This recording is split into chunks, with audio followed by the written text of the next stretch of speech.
통독을 위한 성경 공부 오늘 이제 6번째 프린트물을 나눠드렸고 여호수아 거를 다음 주에 이제 한두 장 더 추가로 좀 나눠드릴 겁니다. 여호수아서를 이제 공부를 이제 우리가 시작하게 되는데 지금까지 우리가 이게 지금 여호수아서가 6번이 써 있잖아요. 창세기, 출애굽기, 레위기, 민수기, 신명기 5번을 했단 말이에요. 자, 요것을 뭐라고 부르냐면 지금까지 지난주까지 한 것을 이거를 뭐라고 부르냐면 율법서. 그래, 율법서. 자, 이 율법서를 다른 말로는 우리가 뭐라고 부르냐면 모세 오경 이렇게 부른단 말이에요. 모세 오경. 자, 이 율법서는 몇 번이에요? 요거는 5번이다. 지금까지 5번을 했죠. 그래서 첫 번째 뭐였어요? 창세기. 두 번째는요? 출애굽기. 세 번째는 레위기. 네 번째는 민수기. 5번째는 신명기. 자, 이렇게 해서 율법서를 공부한 거예요. 첫 번째 율법서. 자, 이렇게 율법서를 다 공부를 마치고 그 다음에 이제 오늘서부터 시작되는 게 이제 뭐냐면 이거를 큰 덩어리는 뭐라고 그러냐면 역사서 이렇게 말해요.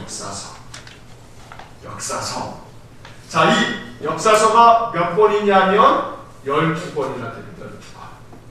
12권의 역사서가 이제 시작이 되는 거예요. 역사서의 첫 번째 책이에요. 자, 이 역사서는 이 6번째 여호수아서부터 해서 쫙 이어져 가지고 욥기 앞에까지가 그래서 17번째 해가지고 욥기 앞에 있는 게 뭐냐면 에스라, 느헤미야, 에스더까지.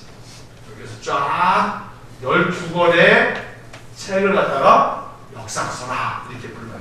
역사서. 자, 그래서 욥기서부터 욥기, 시편, 잠언, 전도서, 아가서 요거를 나중에 공부하겠습니다만 요거는 성문서, 거룩한 문서, 성문서 5권이 되고, 그리고 난 다음에 이제 이사야서부터 저 맨 끝에 말라기까지가 선지서. 그래서 5권, 12권, 5권. 자, 그래서 우리가 이제 예전에 혹시 여러분 기억하실지 모르겠어요. 구약의 파노라마 옛날에 할 때, 자, 여기에 처음에 조그마한 방이 하나 있는데 5권이 있어요. 5개. 5평짜리 이 율법서가 있고요. 그 다음에 17평짜리 큰 방이 있는데 그 방은 2개로 나뉘어졌다 그랬어요. 그래서 위에는 12평짜리 역사서가 있고 밑에는 5평짜리 이 성문서가 있고, 그리고 이쪽에 다시 17개가 이렇게 있는데 이 17개는 이 예언서라고 하고 선지서라고 해요. 그래서 대선지서 이사야서부터 해서 다니엘까지가 이사야, 예레미야, 에가, 에스겔, 다니엘 그 순서대로 이걸 대예언서, 그 다음에 호세아부터 해서 말라기까지 12권을 소예언서, 이제 소선지서 이렇게 얘기를 해요. 나중에 천천히 이제 공부를 하게 될 테니까 그때 이제 또 한 번 볼 거고, 자, 오늘은 역사서가 시작되는 여호수아서를 이제 공부를 하게 되는 겁니다. 자, 여호수아라고 하는 그 이름 자체가 이제 성경의 제목이 됐어요. 여러분 프린트물을 한번 이제 보시겠습니다. 역사서의 첫 번째 시작이 이제 여호수아. 프린트물 한번 보시면서 1번 한번 같이 읽어보겠습니다. 여호수아는 여호와께서 구원하신다. 여호와는 구원이시다 라는 뜻이다. 자, 이 여호수아라고 하는 말에서 그 같은 이름이 뭐라고 제가 예전에 말씀드렸냐면 예수. 그러니까 예수님이라고 하는 그 예수라고 하는 이름은 여호수아, 예수 이게 다 같은 이름이에요. 그래서 이 두 가지는 다 어떤 의미가 있냐면 구원, 여호와는 구원이시다라고 하는 그러한 의미를 가지고 있단 말이에요. 하나님께서 구원하신다, 이제 이런 의미가 있어요.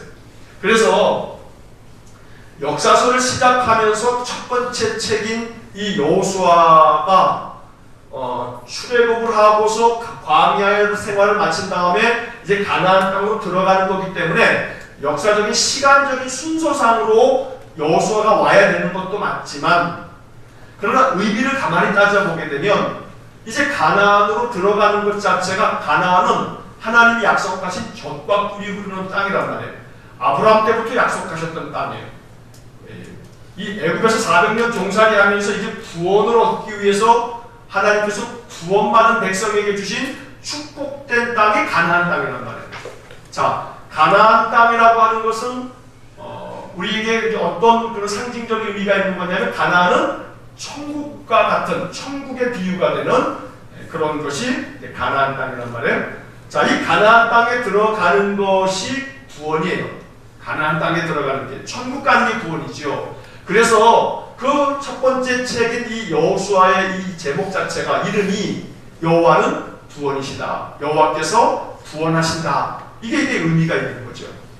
하나님께서 구원하신다, 이 여호수아라고 하는 그 이름 그대로 하나님 이스라엘 백성들을 구원하셔서 어디로 들어가게끔 만드시냐면 가나안에 들어가게 만드셔요.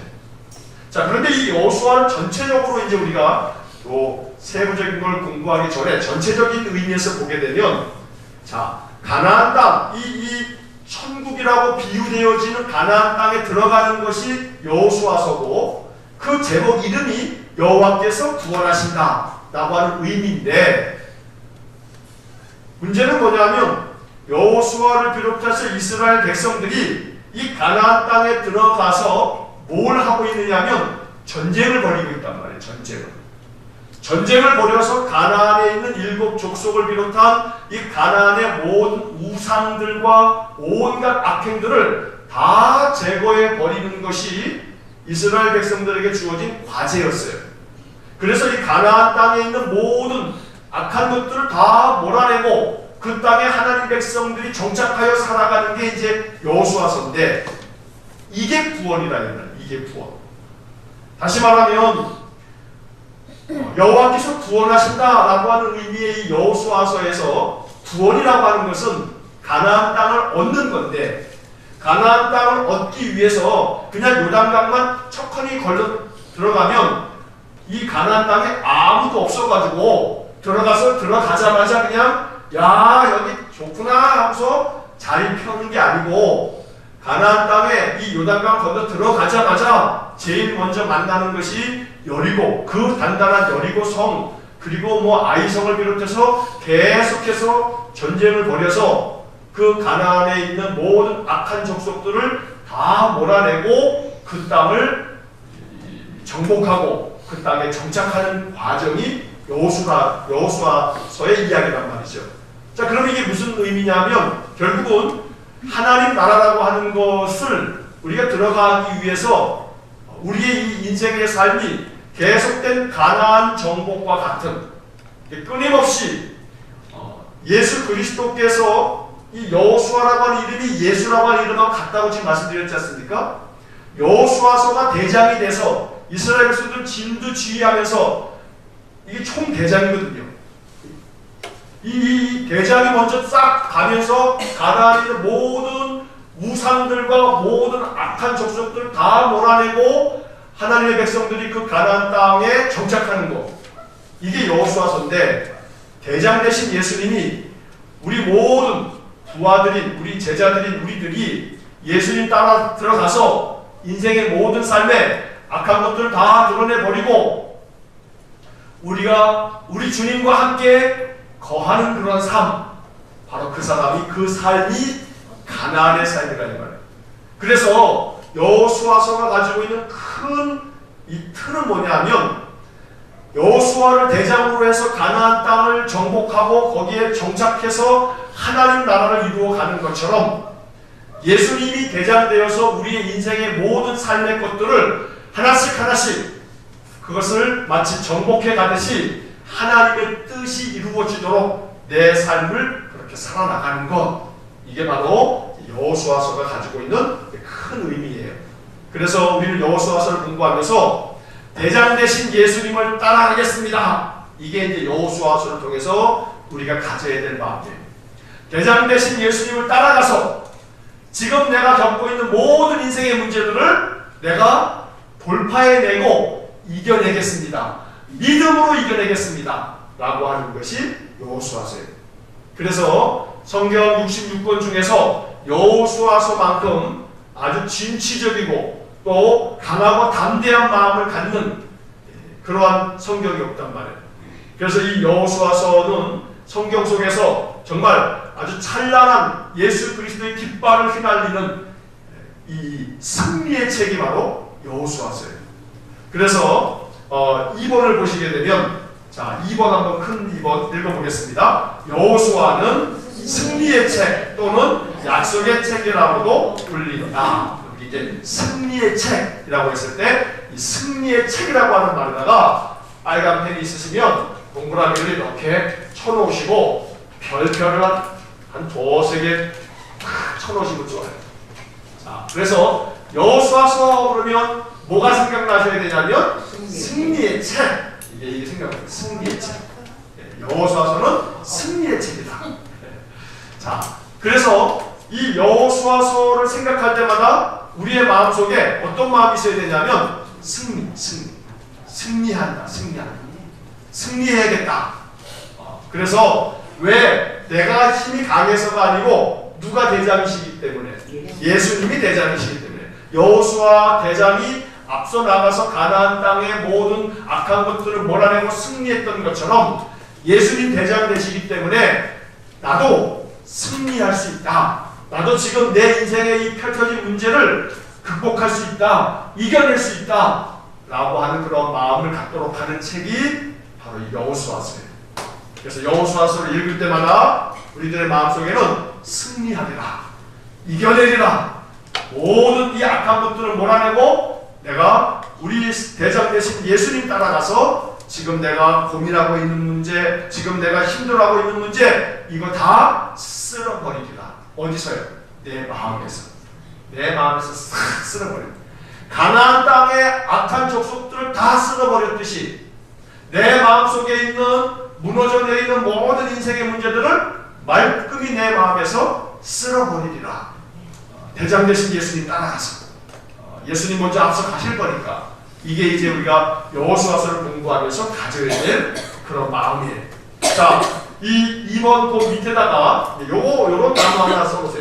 이 여호수아서는 한마디로 얘기하면 가나안 정복 그리고 정착의 책이다. 가나안 정복 그리고 정착, 이렇게 써놓으시게 되면 이게 바로 여호수아서를 한마디로 얘기하면 이런 거예요.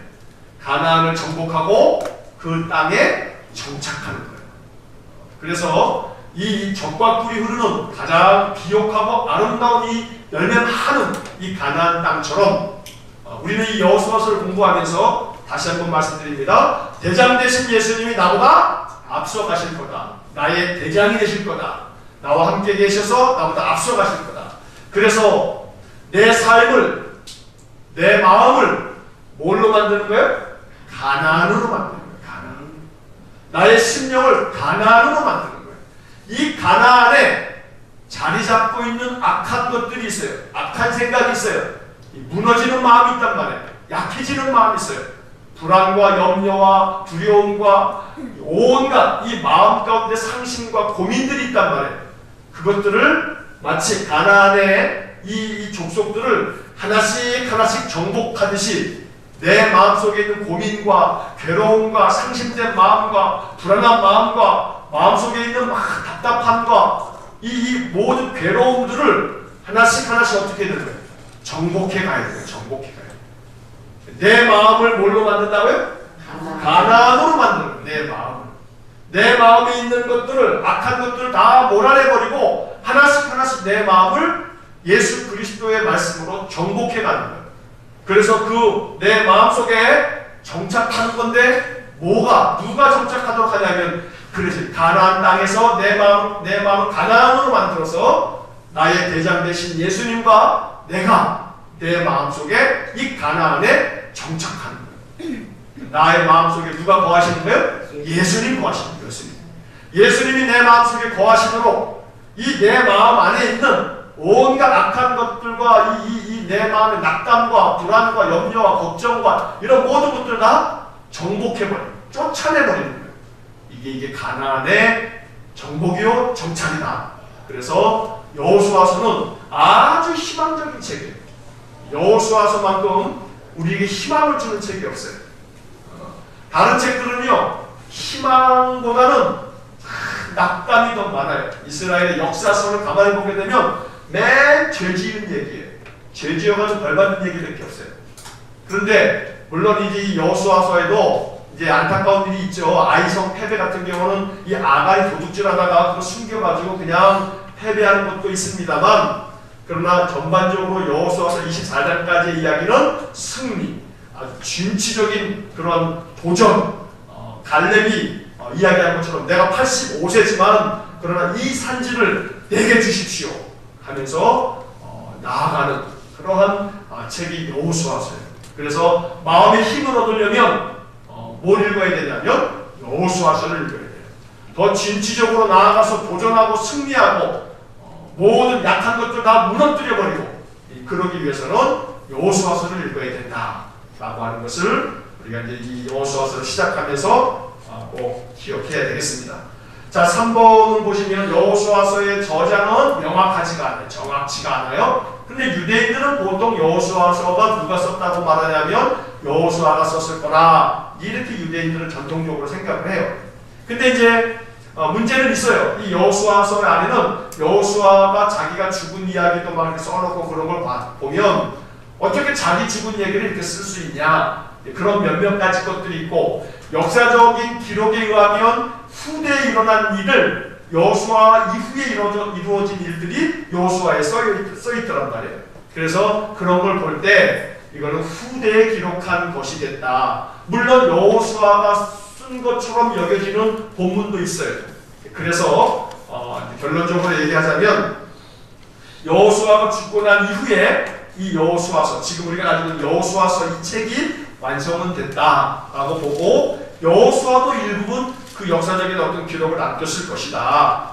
그런데 최종적으로 여호수아서가 만들어진 것은 대체적으로 학자들은 사울 왕, 사울, 다윗, 솔로몬 이렇게 있을 때 이스라엘 첫 번째 왕이었던 사울이 왕으로 나라를 다스렸던 그 시점에 이 여호수아서가 그때 다 마무리되고 완성됐을 거다 이렇게 보고 있어요. 그래서 이제 뭐 그런 것들을 그냥 지나가는 말로 그냥 싹 지나가시면 돼요.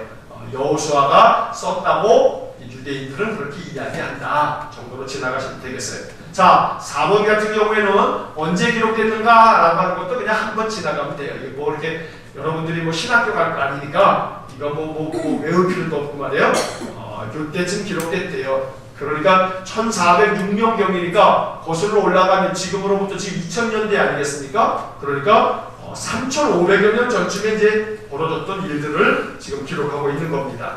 자, 5번을 보시면 여호수아서에는 다른 성경에도 물론 기적 이야기들이 간간히 나오긴 합니다만 이 여호수아서에는 몇 가지 우리가 꼭 기억해야 할 그런 아주 초자연적인 사건들이 일어난단 말이에요. 자, 1번을 먼저 보시면 1번 한번 같이 읽어보겠습니다. 요단강이 갈라져서 이스라엘이 강을 건넌 지점부터 북쪽으로 약 24km에서 32km 지점인 아담과 사르단 근방에 물이 쌓이고 남쪽으로는 사해로 흐르는 물이 끊겼다.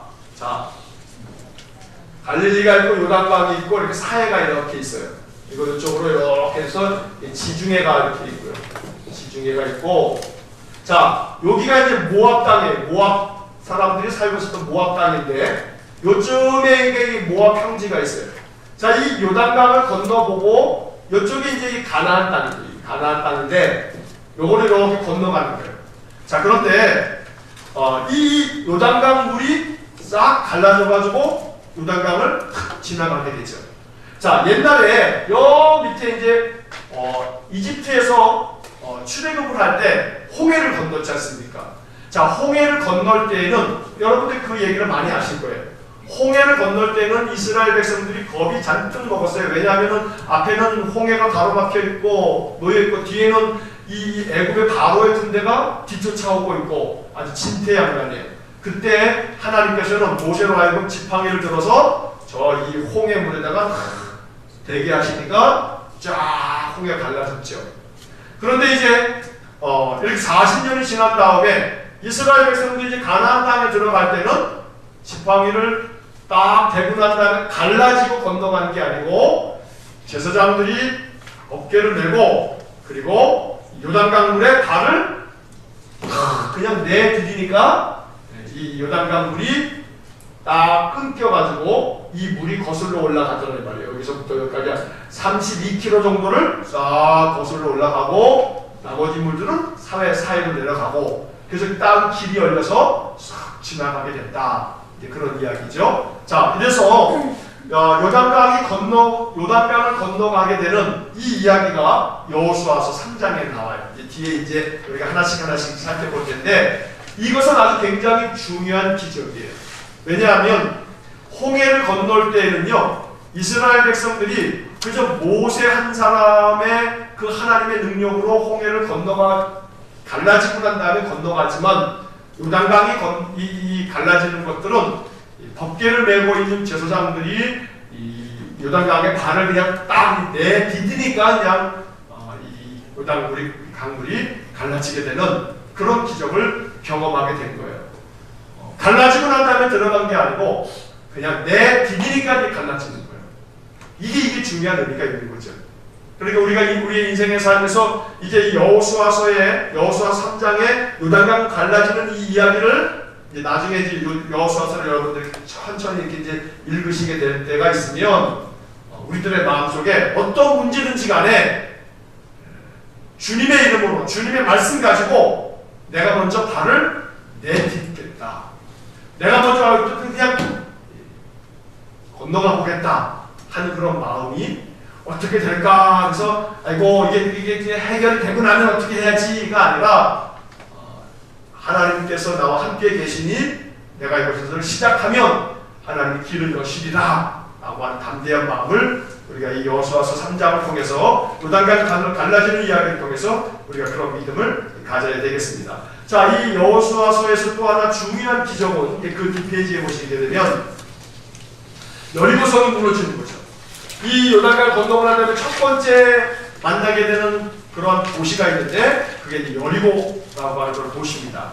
자, 이 여리고를 2번을 한번 같이 한번 읽어보겠습니다. 같이 시작. 여리고성이 무기 하나 사용하지 않고 무너졌다. 라합의 집 주위를 제외하고는 모든 성벽이 무너졌다. 고고학자들을 통해 여리고 지역에서 발굴된 것은 방대한 도자기뿐이다. 이 유물들의 연대는 주전 1400년경으로 추정되고 있다.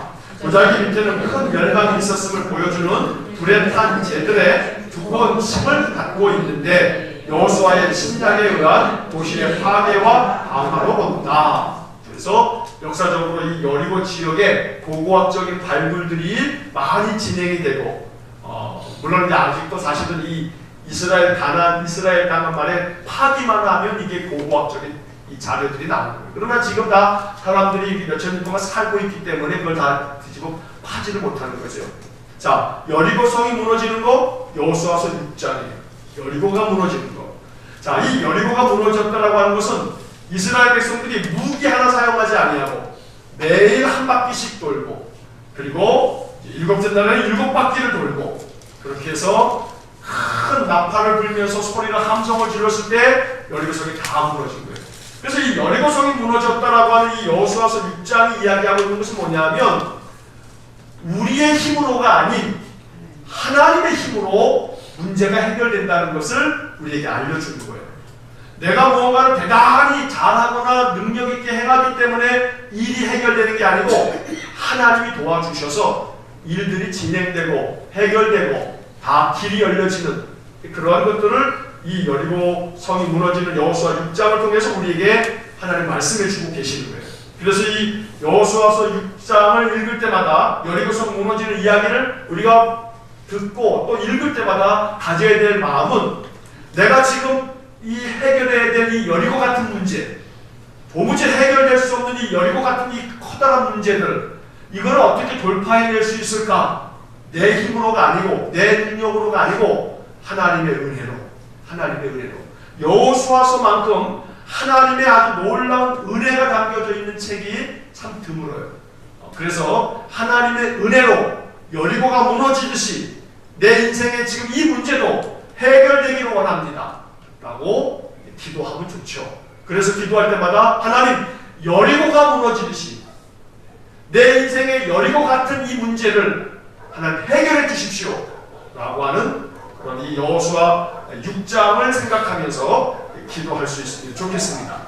자, 3번 같이 한번 읽어보겠습니다. 태양이 머문 사건이다. 이 기적에 대한 설명은 너무 많다. 일시, 구름이 태양을 가린, 햇빛의 굴절 등등 분명한 것은 태양이 머물렀다는 것이고 그 기적은 이스라엘에게 승리를 가져다 주었다는 것이다. 자, 기브온 족속들이 거짓말로 변장을 하고 이 여호수아에게 찾아와서 자기들이 멀리서 온 사람인 것처럼 속여가지고, 그래서 이 기브온 족속들은, 기브온 성읍에 있는 사람들은 이 함락을 당할 때 간신히 구원을 받았단 말이에요. 여호수아가 그들과 약조하는 것이 있었기 때문에 그들을 침략하지 않았어요. 근데 이 아모리 족속이 기브온 사람들을 공격해 들어오니까 기브온 사람들이 여호수아를 찾아와가지고 우리를 좀 도와달라.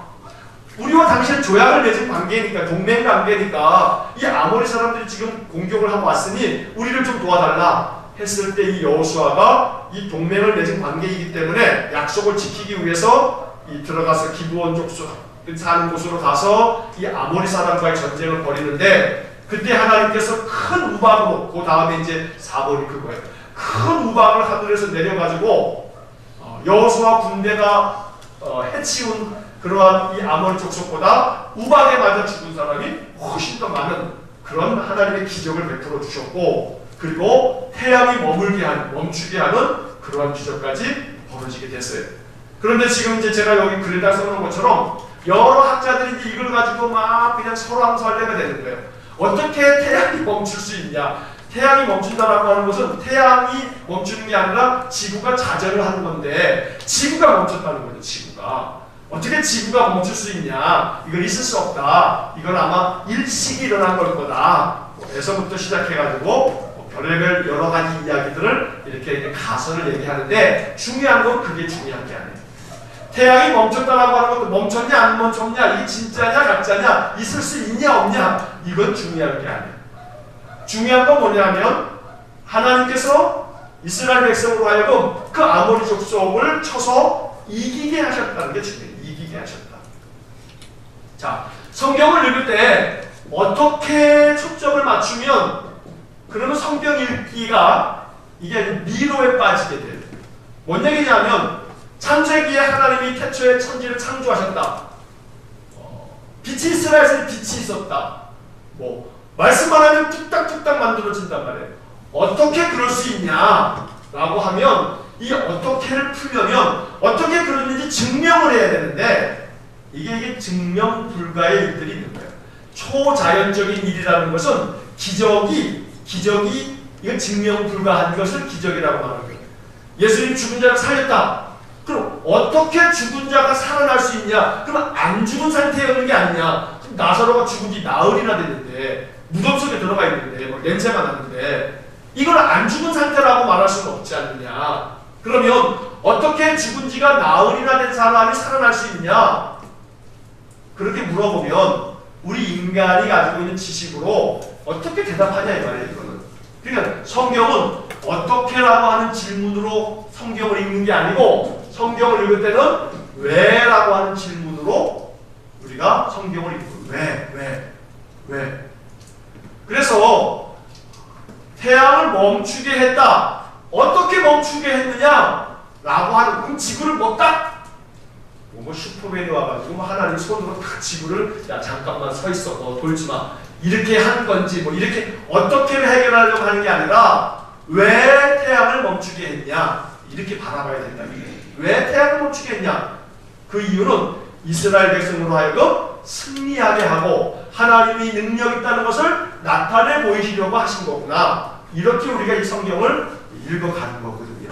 자, 그래서 태양이 머문 사건도 그렇고 큰 우박으로 아모리 족속을 왕창 다 쓸어버린 것도 그렇고 다 지금 뭘 얘기하고 있는 거냐면 이런 초자연적인 기적을 통해서 승리를 주시는 분은 하나님이시다. 하나님의 구원은 우리가 상상하고 있는 것 이상의 능력을 가지고 있는 거다. 하나님의 구원의 역사를 다양한 인간의 과학과 인간의 합리적인 이성이 판단하고 있는 이 상식선에서 하나님의 구원을 이야기한다면 그건 구원이 될 수가 없는 거예요. 그러니까 이 여호수아서에서 담겨져 있는 이 초자연적인 몇 가지 기적들을 볼 때 우리가 어떤 생각을 해야 되냐면 여호수아 하나님께서 구원하신다. 여호수아 가나안 땅을 정복하고 정착하는 이야기. 이 이야기 속에 하나님께서 기적을 베풀어 주셔서 인간이 할 수 없는 능력으로 하나님은 우리에게 가나안 땅 바로 천국을 이루시는 분이다. 그러니까 내 마음속에 뭘 만드는 거예요? 가나안을 만드는 거예요. 내 마음을 가나안으로 만드는 거예요. 내 마음을 천국으로 만드는 거예요. 우리가 천국에 들어가는 것, 장차 죽으면 또 하나님 나라에 우리의 영혼이 들어가는 것, 그거는 잠깐 이제 남겨두자 이 말이에요. 그거 지금부터 그거 걱정하고 그거 생각하지 말고 믿음 안에서 그건 갈 테니까 중요한 건 우리가 인생을 살아가는 지금이 중요해요. 지금. 자, 지금 우리가 살아가는 삶에서 우리에게 필요한 것은 뭐냐면 나의 삶을 뭐로 만드는 거예요? 가나안으로 만드는 거예요. 내 삶을 가나안으로 만드는 거예요. 그래서 내 삶을 가나안으로 만들기 위해서 하나님의 초자연적인 놀라운 능력이 내 마음 가운데 임하시도록 기도하는 거예요. 아침마다 눈을 뜨면 이런 기도를 드리면 좋죠. 하나님, 오늘도 내 삶이 적과 꿀이 흐르는 가나안이길 원합니다. 하나님, 오늘도 내 마음에 가나안이 이루어지기 원합니다. 내 마음, 내 생각이 가나안이 되기를 원합니다. 하나님이 약속한 땅, 하나님이 축복하시는 땅, 내 마음이 가나안이 되기를 원합니다. 그래서 내 마음에 여러 가지 가나안의 온갖 악한 족속들처럼 내 마음속에 자리 잡고 있는 근심덩어리, 염려덩어리, 불안덩어리, 분노 가득한 마음, 여러 가지 상심된 마음, 상한 마음들, 이런 모든 것들을 다 쓸어내버리고 내 안에 예수 그리스도와 함께 내 마음에 주님이 정착하시도록 오늘도 내 심령을 가나안으로 만들어 주십시오. 이것이 우리가 이 여호수아서를 공부하는 이유라고 하는 것입니다. 자, 6번을 보시게 되면 이 페이지 중간에 자, 여호수아서를 우리가 큰 덩어리로 이렇게 두 개의 덩어리로 나눌 수가 있어요. 자, 여러분들이 이제 프린트물을 쭉 모으실 때 프린트물을 창세기서부터 이렇게 한번 이제 나중에 이제 시간 내셔서 한번 이렇게 한번 다시 한번 들춰보세요. 그러면 이렇게 표가 하나씩 있단 말이에요. 그 표의 구조가 나와요. 구조. 그래서 어떤 거는 두 덩어리로, 어떤 거는 세 덩어리로 이렇게 덩어리를 나눈단 말이에요. 크게 두 개로 나눈다, 세 개로 나눈다 이렇게 말씀드렸단 말이에요. 그 덩어리들을 덩어리별로 이해를 하시면 그러면 나중에 이제 우리가 이렇게 성경 목록가를 딱 부를 때 그 덩어리들만 머릿속으로 생각하실 수 있으면 된단 말이에요. 자, 여호수아서는 두 개의 덩어리가 있는 거예요. 여호수아서가 총 몇 장으로 되어 있냐면 24장으로 되어 있어요. 자, 24장인데 여호수아는 참 공평하게도 절반 1장부터 12장 13장부터 24장 아주 절반을 딱 잘라가지고 둘로 나누었어요. 자, 그래서 1장부터 12장은 여기 딱 보시게 되는 표에 나오죠. 가나안 뭐라고 되어있어요? 정복. 가나안 정복. 그리고 13장부터 24장은 가나안 정착. 그러니까 여호수아서 그러면 가나안 정복과 정착. 그럼 여호수아서예요. 여호수아를 부를 때 가나안 정복과 정착 이름은 되는 거죠. 자, 그 표를 잠깐 보시게 되면 그 구성 부분에 이 가나안 정복 1장부터 12장은 또 두 개로 나누는데 1장부터 4장까지는 가나안에 들어가는 얘기. 그래서 이 가나안에 들어가는 그 이야기에 보게 되면 이 여리고 성이 무너지고 그리고 가나안 땅에 이제 들어가게 되는 이제 그런 이야기, 정탐꾼들이 정탐하고 들어가는 그런 이야기가 이제 나오게 돼요. 그리고 가나안 정복하는 것을 이제 하나씩 여리고성 정복하고 아이성 정복하고 이런 이야기들이 펼쳐지게 되는 거죠. 자, 그래서 가나안 정복이 되어지는 과정 속에서는 거기 이제 강조점이라고 써 있는 부분에 두꺼운 글씨로 써져 있는데 여기다가 이제 형광펜이나 빨간펜으로 쫙 동그라미를 쳐놓으신 밑줄을 보세요. 하나님의 임재와 인도하심. 이게 이제 가나안을 정복하는 과정에서 이 여호수아서가 강조하고 있는 부분이에요. 하나님이 함께 해주셨다는 거예요. 그래서 이 가나안 땅에 들어가서 가나안 땅의 모든 족속들, 굉장히 강한 족속이에요. 38년 전에 가데스 바네아에서 12명 정탐꾼 들어갔을 때 그들은 뭐라고 얘기했냐면 우리는 메뚜기고 그들은 거인들이라고. 실제로 가나안 족속들이 만약 그렇게 아주 강했단 말이에요. 그들은 철기 문명을 갖고 있었어요. 이 이스라엘 백성들은 고작해야 청동기 가지고 있는 청동기. 그러니까 어마어마한 그러한 이 가나안 족속들을 무너뜨림에 있어서 중요한 승리의 요인은 하나님의 임재와 인도하심이라는 거예요. 이것이 가나안 정복의 승리의 비결이었던 거예요. 하나님이 이스라엘 백성들과 함께 계셨고 인도해 주셨다는 거죠. 그래서 이 하나님의 임재와 인도라고 하는 이 글을 보실 때마다 우리들의 마음속에 이런 기도가 있어야 돼요. 하나님, 임재라고 하는 것은 하나님 나와 함께 계셔 주세요. 하나님 나를 인도해 주세요. 항상 기도할 때마다 그런 기도가 우리 입술에서 나오면 참 좋은 믿음의 기도가 된다 이 말이에요. 하나님 나와 함께 계셔 주세요. 나의 모든 것을 인도해 주세요. 함께 계셔 주는 게 임재고 인도해 달라고 하는 그런 기도가 여호수아서처럼 우리에게도 필요한 거예요. 아침이 되면 오늘도 하나님 나와 함께 계셔 주시고 오늘도 하루를 내 마음, 내 삶을 인도해 주세요. 그러면 가나안 정복처럼 우리들의 마음이 가나안이 되어질 거라 이 말이에요. 자, 그 옆에 정착이라고 하는 부분에서의 강조점은 뭐냐면 하나님의 신실하심. 이스라엘 백성들이 가나안 땅에 정착되어지는 과정에서 중요한 것은 뭐냐면 이것은 땅을 분배하는 겁니다. 땅 분배하는 거예요. 땅 분배. 12지파가 이 정복이 끝난 다음에 12지파가 가나안 땅을 이렇게 분배한단 말이에요. 자, 이렇게 분배를 하는 과정에서 하나님께서는 신실하셔서 각 지파별로 그 지파 사람들이 가지고 있는 숫자에 따라서 그리고 그 지파들이 가지고 있는 그런 원함에 따라서 제비를 뽑아가지고 각각의 이 지파들의 어떤 그런 살 지역을 정해준단 말이죠.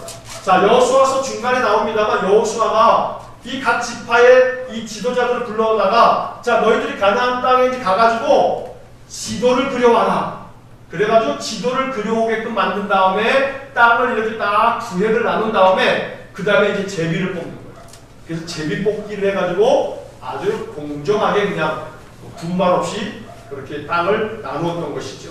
자, 이 본과를 이제 그 내용을 들어가기 전에 여러분 제가 흡수표스를 따로 안 찍어드린 게 왜냐하면 요거는 따로 이렇게 한 장 지도 있는 게 있죠? 지도 한 장 옆에 있었는데 요 지도 한 장은 이 여호수아서가 끝나고 이제 그 사사기를 하고 또 룻기를 하고 사무엘상, 사무엘하 이렇게 할 때 요 지도가 이제 필요하기 때문에 요 한 장을 따로 이렇게 놔둔 거예요. 그래서 요 지도는 나중에 이제 여호수아가 끝나고 파일체 갖고 오실 때는 상관없지만 만약에 이렇게 따로 낙건으로 갖고 오실 때는 요 지도를 이렇게 따로 이렇게 갖고 오시면 좋단 말이죠. 자, 그 지도를 보시게 되면 여러분들에게 숙제를 드리면 안 되는데 수요일날은 숙제를 드리면 안 되는데 한 가지 뭐 숙제라기보다는 뭐 어렵지도 않은 숙제 뭐냐면 요 종이를 갖다가 제가 여유 있게 뒤에다가 복사를 좀 해놓을 테니까 요 종이를 가지시고 집에서 색연필이 있으시면 좋은데 색연필이 없으면 그냥 교회 와서 주일날 와서 하셔도 좋아요. 저기다가 이제 색연필이나 이것을 몇 개를 좀 이렇게 갖다 놓을게요. 아니면 수요일날 조금 일찍 오셔서 다음 주에 조금 일찍 오셔가지고 하셔도 좋아요. 그래서 색연필로 각각 다르게 12가지 색으로 요 지파별로 이렇게 까만 줄로 이게 경계가 쳐져 있단 말이에요. 까만 줄로. 그러면 까만 줄로 경계가 쳐져 있는 곳에다가 이렇게 각 지파별로 색칠을 하는 거예요. 무슨 말씀인지 아시죠? 그래서 여러분들 마음에 드는 대로 색칠을 지파별로 딱 이렇게 해놓고 나면요. 그럼 나중에 이렇게 딱 보면요. 여기에 싹 들어가요. 싹 들어. 기회가 되면 저것도 한번 만들어 보면 참 좋은데요. 뭐냐면 이 가나안 땅을 이 클레이 점토 있죠? 애들이 초등학생들이나 유치원에서 찰흙으로 안 하고 이렇게 쪼물락쪼물락 만져지는 게 있어요. 그걸로 판때기 하나 이렇게 스트로크가 이게 하드보드지 판때기 조그맣게 만들어가지고 이 점토를 거기다 딱 올려 붙여가지고 올록올록하게 만들어가지고요. 이스라엘 지도를 이렇게 조그맣게 만드는 게 있어요. 제 사무실에 가게 되면 제가 성서지리 세미나 옛날에 공부할 때 만들어 놓은 것이 다음 주에 제가 갖고 와서 보여드릴게요. 그렇게 해서 만들어서 이 이스라엘 지도를 딱 만들고 놓고 난 다음에 그 다음에 하드핀이 있어요. 핀을 가지고 여기가 예루살렘이다 콕콕 찝어가면서 공부를 하게 되면 그러면 이제 이 구약 성경을 그렇게 딱 한번 공부하면 구약 성경이 얼마나 재미있는 공부가 되는지 몰라요. 근데 그 만드는 것은 한번 제가 생각 좀 한번 해봐야겠어요. 그래서 언제 한번 수요일날 혹시 기회가 되면 1시간 내에 그것만 한번 만들어도 참 좋을 텐데, 자, 이 프린트물을 지도를 보시고서 그렇게 색연필을 교회에다가도 좀 갖다 놓을 테니까 집에 있으시면 집에서 이렇게 색칠을 한번 색깔별로 12개의 지파가 있어요. 자, 그렇게 해서 구분을 하면은 참 좋겠어요.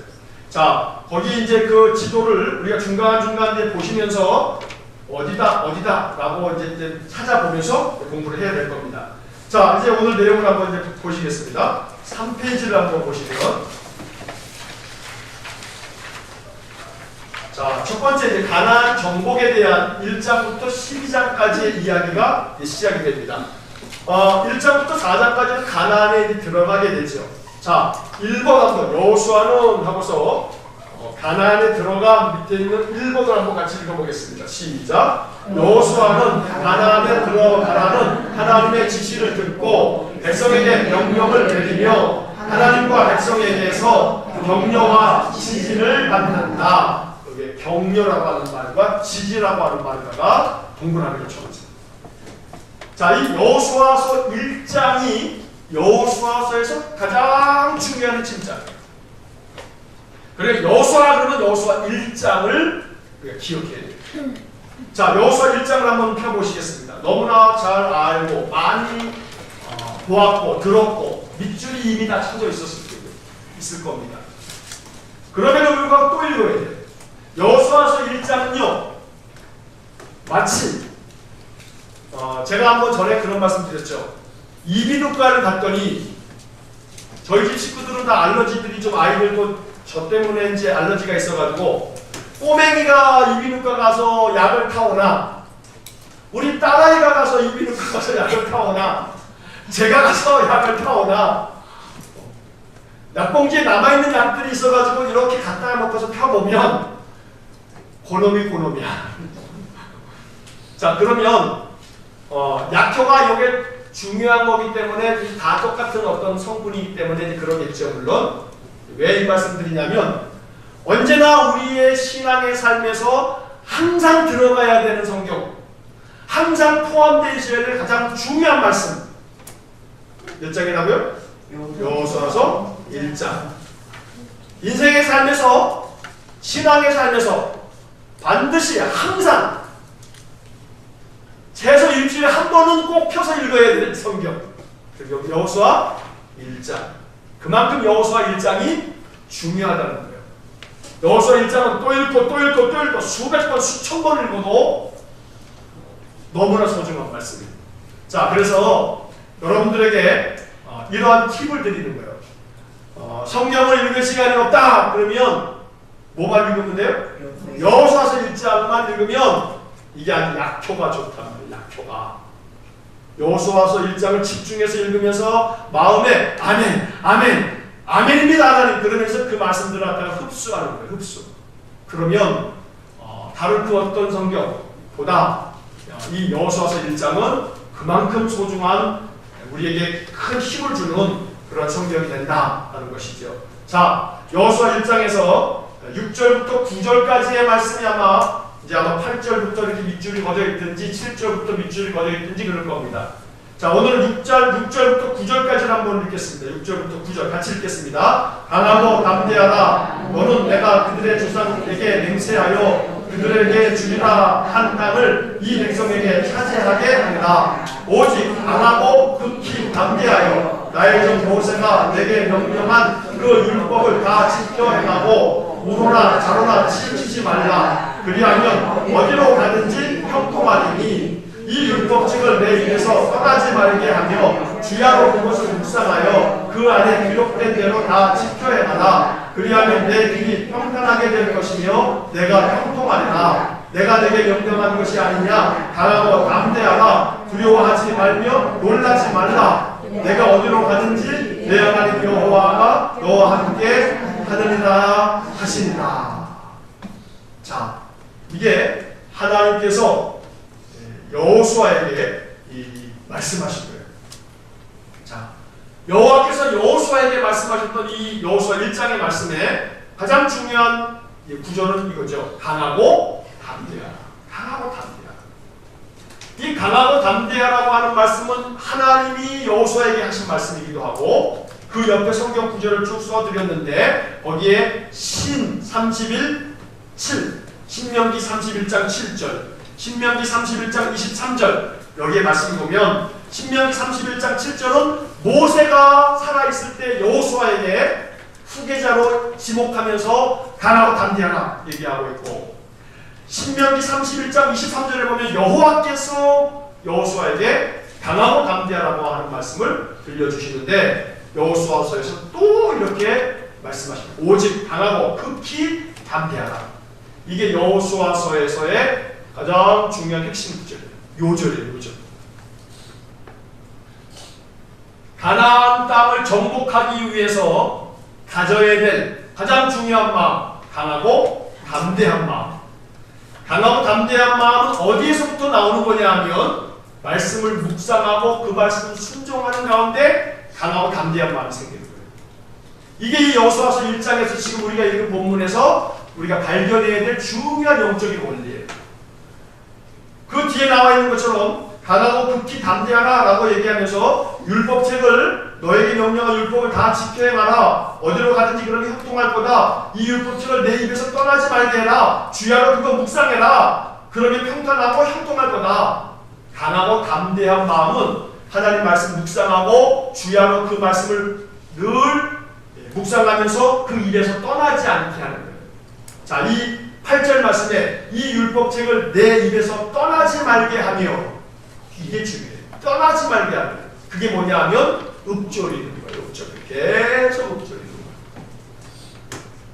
제자 훈련하면서 암송 구절 때문에 숙제하느라고 계속 그냥 펴가지고 보고 또 읽고 또 읽고 또 읽고 계속 읊조리는 삶을 살아가다 보면 꿈에도 나타나요. 꿈에서도 내가 성경을 읽고 있는, 성경을 외우고 있는 그런 꿈을 꿀 수도 있어요. 야, 그러면 사람들이 그거는 노이로제 아닌가? 그런데 하나님 말씀에 대한 것은 이건 노이로제하고는 다르다. 하나님 말씀이 그만큼 내가 꿈에도 나올 만큼 그렇게 간절함을 가지고 있다고 한다면 그 말씀으로 인해서 우리의 영이 강하고 담대해진단 말이에요.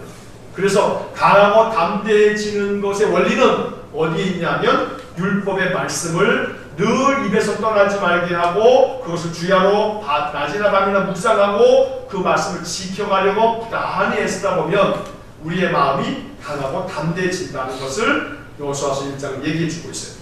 자, 2장으로 넘어가게 되면 2장 같이 2번 한번 읽어보겠습니다. 여호수아는 여리고에 2명의 정탐꾼을 보내고 그들은 라합의 도움을 받아 정탐을 마치고 돌아와 긍정적인 보고를 한다. 여기에 긍정적인 보고를 하는 말에다가 이렇게 두꺼운 글씨가 쳐져 있는데, 자, 그 위에, 그 바로 위에 2명의 정탐꾼을 보내고 라고 할 때 2명에다가 동그라미 넣죠. 2명. 자, 이게 민수기하고 여호수아서하고 굉장히 다른 점이 여기에 있는 거예요. 자, 민수기에서 가데스 바네아에서 모세는 가나안 정탐을 몇 명을 보내요? 12명 보내죠. 각 지파에서 한 명씩 보내요. 한 명씩 뽑아가지고 12명을 보낸단 말이에요. 12명 보냈는데 12명 돌아와가지고 이 가나안 땅에 대해서 악평을 했던 사람이 몇 명이냐면 10명. 나머지 2명은 누구냐면 여호수아와 갈렙. 그래서 여호수아와 갈렙만 긍정적으로 얘기하면서 저들은 우리의 그냥 밥이다, 먹이다 이러면서 긍정적으로 얘기한 여호수아와 갈렙 2사람만이 가나안 땅에 들어간단 말이에요. 나머지는 모세를 포함해서 이 출애굽한 사람들은 다 광야에서 죽고 말이에요. 그러니까 이 여호수아 갈렙 이 2사람만이 가나안 땅에 들어가는 거죠. 나머지는 이제 이 광야에서 태어난 신세대가 들어가는 거고.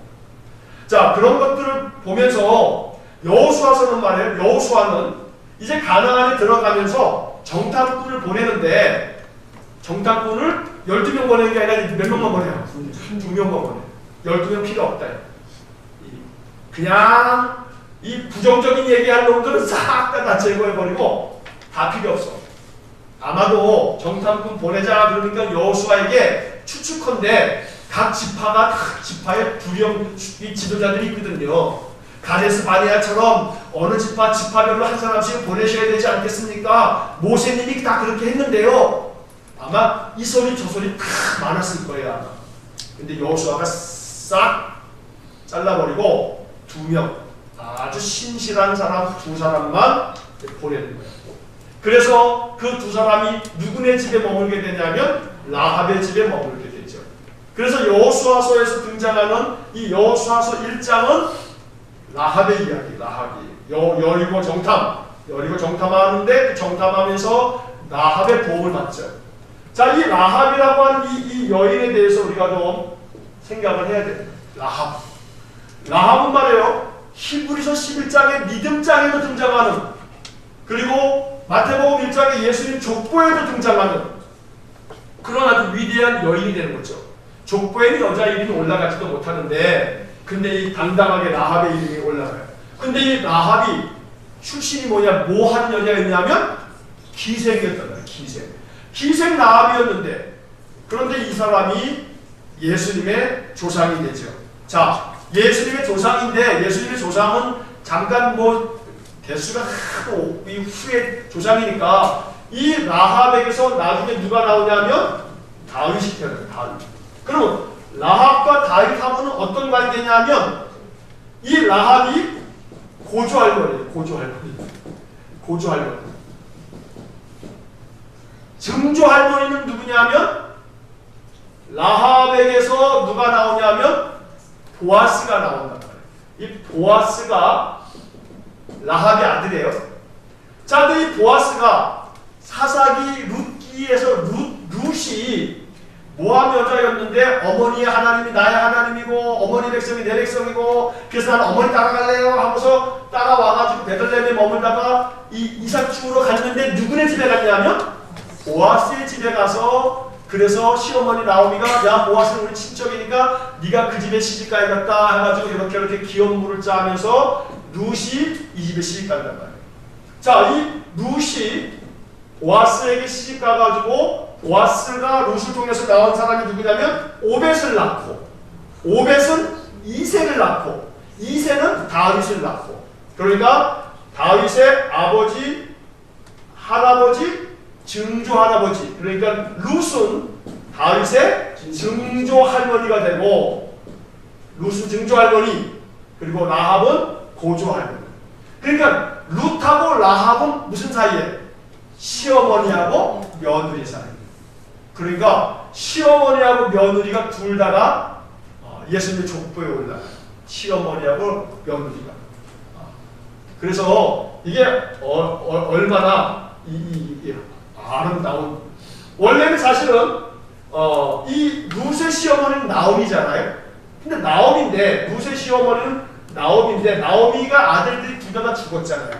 그래가지고 룻이 보아스랑 결혼을 하게 되는 거거든요. 보아스랑 결혼을 하게 되는데 보아스 어머니가 라합이거든요. 그렇게 돼서 이 라합과 룻이 다윗에게 고조할머니, 증조할머니, 이러한 가계가 있어요. 이 가정에 이런 흐름이 있어요. 이게 이제 나중에 이제 우리가 룻기를 공부하고 사무엘서를 공부할 때 이 다윗의 신앙의 뿌리가 이렇게 아주 믿음의 사람들의 이 고조할머니, 증조할머니 때부터 그런 믿음의 그 어머니들이 있었기 때문에 누가 나오는 거예요? 다윗과 같은 위대한 사람을 하나님이 그 집안에서 택하시는 거죠. 자, 그래서 여호수아서 2장은 여리고 정탐하는데 2명만 보내고, 거기서 특히나 또 라합의 도움을 받고, 그래서 정탐꾼들이 2명이 위기를 모면하면서 탈출하게 되고, 나중에 라합이 당신들이 이 여리고 성을 무너뜨릴 거를 내가 알고 있습니다. 라합에게는 하나님에 대한 믿음이 있었던 거예요. 그래서 만약에 그렇게 쳐들어올 때 우리 집은 투원해 주세요. 그래서 우리 집에다 깃발을 뽑아놓을 테니까, 길을 이렇게 묶어놓을 테니까 우리 집의 표시를 보고 우리 집은 구원해 주세요.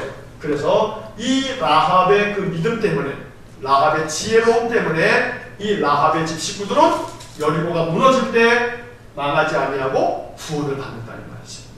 자, 3번을 보시게 되면 3번 같이 한번 읽어보겠습니다. 여호수아는 백성을 성결하게 하고 그와 백성은 하나님께 순종함으로써 깊은 요단강에 믿음의 발을 내딛고 하나님께서는 기적으로 그들을 건너가게 하십니다. 그래서 3번 옆에다가 요단강 건넘 이렇게 써놓으시면 요단강을 건너는 거예요. 3장.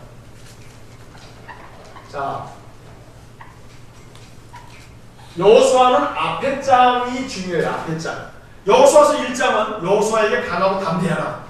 2장은 여리고 정탐, 라합의 이야기요. 3장은 요단강을 건너가는 거예요. 제사장들이 복개를 내고 요단강에 발을 딱 내디디니까 요단강이 싹 갈라지게 되는 거죠. 그 당시 요단강의 수심이 한 3m, 4m 정도가 됐을 거라 이렇게 학자들이 연구를 해놓고 있어요. 이거 뭐 3, 4m는 얼마 안 되네. 사실 요단강은요, 지금 가면요, 지금은 요단강이 강도 아니에요. 물도 안 흘러요. 그냥 보면 이렇게 조그맣게 이렇게 구름이 이렇게 젖어 있는 거예요. 그래서 요단강 물이라고 하는 건 지금은 보기도 어려워요.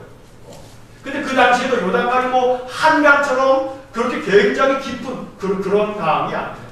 그렇게 깊지는 않지만 그래도 한 3, 4m 정도가 되니까 사람 들어가게 되면 뭐 몇 길 되는 거죠.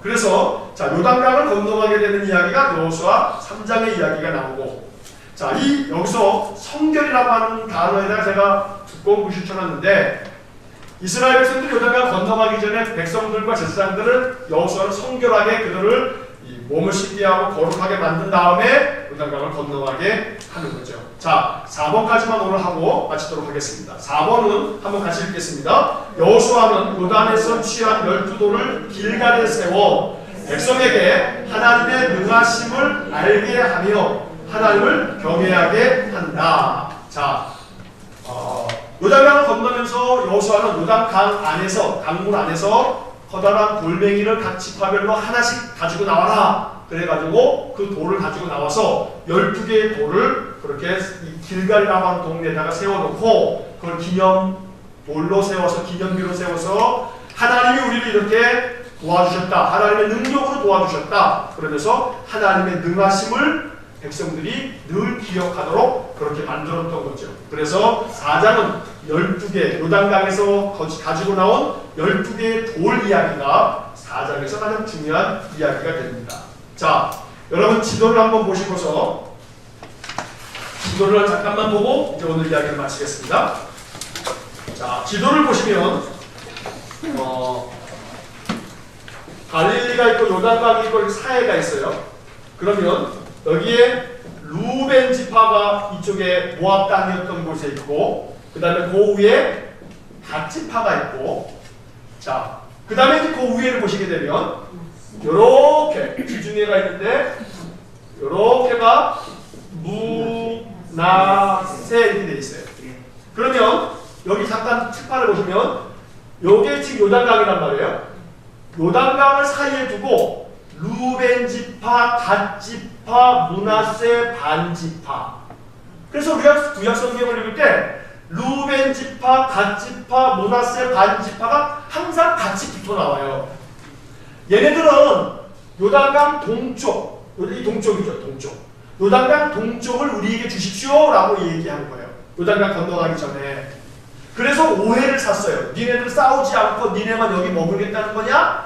그랬더니 아닙니다. 그건 아니고 우리가 싸우러 갈 때 가장 앞서 갈게요. 다 싸우고 난 다음에 우리는 이 땅을 다시 주세요. 우리는 돌아올게요. 그래서 루벤, 갓, 문하세 지파인데 문하세 반지파 이런 말을 한단 말이에요. 성경에. 문하세 반지파. 그러면 이 반이라고 하는 것은 절반. 그래서 이 땅을 보시듯이 문하세 땅이 굉장히 넓어요. 그래서 문하세 땅이 이쪽에도 반, 동쪽에 반, 서쪽에 반. 그래서 문하세 반지파라고 말하는 거예요. 그래서 문하세 반지파가 루벤, 갓, 문하세 반지파 이렇게 지파가 나뉘어져 있는데, 자, 이 문하세 서쪽에 있는 거에 밑에 보게 되면 에브라임 지파가 있고, 그 다음에 그 밑에 조그맣게 베냐민 지파가 있어요. 베냐민 지파가 있고, 그 밑에 유다가 있고, 그 다음에 그 유다가 굉장히 큰데 그 안에 뭐가 누가 있냐면 시므온 지파가 있어요. 나중에 시므온 지파는 사라져버려요. 그래서 이 시므온 지파는 조그만 땅을 얻었는데 시므온 지파는 나중에 힘이 없어가 유다 지파에 그냥 편입이 돼버려요. 그래서 나중에 남북 솔로몬 이후에 북이스라엘과 남유다가 나뉘어질 때 그때 어떻게 나뉘어지냐면 유다와 베냐민 같이 붙어 있죠. 유다와 베냐민이 요 두 개의 지파가 남유다가 되는 거고. 그래서 이 유다가 굉장히 땅이 크잖아요. 그래서 이 유다라고 하는 이름을 갖게 되는 거예요. 이 유다 지파에게서 나온 그 왕이 누구냐면 다윗이 유다 지파예요. 다윗이. 자, 베냐민 지파는 누구냐면 사울 왕이 베냐민 지파예요. 사울 왕이. 자, 이 유다 지파에서 베냐민 지파랑 포함을 해가지고 요것이 남유다가 되고 나머지 10지파가 북쪽에 차지하고 있어서 북이스라엘이 되는 거예요. 자, 그래서 요렇게 이제 지파들이 유다가 맨 밑에 있구나. 그리고 시므온이 중간에 있었는데 시므온이 약해져가지고 다 없어져 버리고 유다와 바로 그 위에 붙어있는 베냐민 요 두 개의 지파가 남유다를 만드는 거구나. 나머지 위에는 10개의 지파들이 북이스라엘을 만드는 거구나. 이렇게 이해를 하시면 되겠고, 그 지도에서 이제 하나만 찾아보세요. 길갈이라고 하는 곳에다가 한번 찾아보세요. 길갈. 자, 길갈이 사해 바로 위에 보면 서쪽으로 요단강 서쪽으로 왼쪽으로 길갈이라고 하는 조그만 글씨가 있을 거예요. 찾으셨습니까? 자, 길갈이라고 하는 글씨 밑에 동그라미 점이 있죠. 거기가 이제 길갈의 위치가. 길갈 써있고 거기 밑에 까만 점이 하나 있어요. 그게 길갈이에요. 자, 이 길갈에다가 지금 여호수아 4장에서 요단강에서 돌멩이 12개 가지고 와가지고 이 길갈에다가 이 돌멩이를 놨다 이 말이에요. 자, 그리고 이 길갈에서 그 다음에 이제 어디로 내려가는 거냐면 그 밑에 뭐가 있어요? 여리고가 있죠. 그 밑에 있는 여리고를 쳐들어가고, 그리고 난 다음에 이제 다시 왼쪽으로 가게 되면 뭐가 있냐면 아이가 있어요. 아이. 조그만 성인 아이를 쳐들어갔다가 아이에서 그냥 망해버리고 마죠. 패 지고 만단 말이에요. 여리고는 굉장히 강한 성인데 여리고를 이겼는데 아이는 지고 말죠. 아갈이 도둑질한 것 때문에 하나님이 이스라엘 백성들에게 징계를 하신단 말이에요. 그래서 거기 보면은 길갈, 여리고, 아이 요 세 도시가 이제 오늘 우리가 살펴보는 이야기인 것입니다. 자, 여기까지 하고 오늘 이야기를 마치겠습니다. 여러분들이 이제 여호수아서를 다음 주에 한 번 더 이제 끝나게 돼요. 여호수아는 두 번이면 끝날 수가 있는데, 여호수아서를 공부할 때 우리들의 마음속에는 두 가지, 여호수아는 24장 되어 있는데 두 덩어리 되어 있다. 1장부터 12장은 가나안 정복, 13장부터 24장은 가나안 정착. 여호수아라고 하는 이름의 뜻은 뭐냐면 여호와께서 구원하신다. 여호와는 구원이시다. 여호수아라고 하는 말하고 뭐하고 같다고요? 예수. 그래서 여호수아를 대장으로 삼아서 가나안을 정복해서 가나안 땅의 모든 이방의 악한 족속들을 몰아내고 그 땅에 정착하는 것처럼 우리들의 삶에 하나님 예수 그리스도가 대장 되셔서 우리의 인생의 마음 가운데 모든 것들을 다 몰아내버리고 예수님이 주인 되셔서 주님이 정착하는 그런 가나안 땅 같은 그런 삶이 우리의 마음이 되고 우리의 삶이 될 수 있기를 간절히 바랍니다. 그러기 위해서 항상 읽어야 될 여호수아서의 책은 몇 장이요? 1장. 성경 다 안 읽어도 뭐 하나 읽으라고요? 여호수아 1장 읽어라. 1장에 뭐가 있는데? 강하고 담대하라. 강하고 담대하라. 이 말씀을 늘 마음에 읽으시면서 승리하는 삶을 사시기를 간절히 축복합니다. 기도하시겠습니다.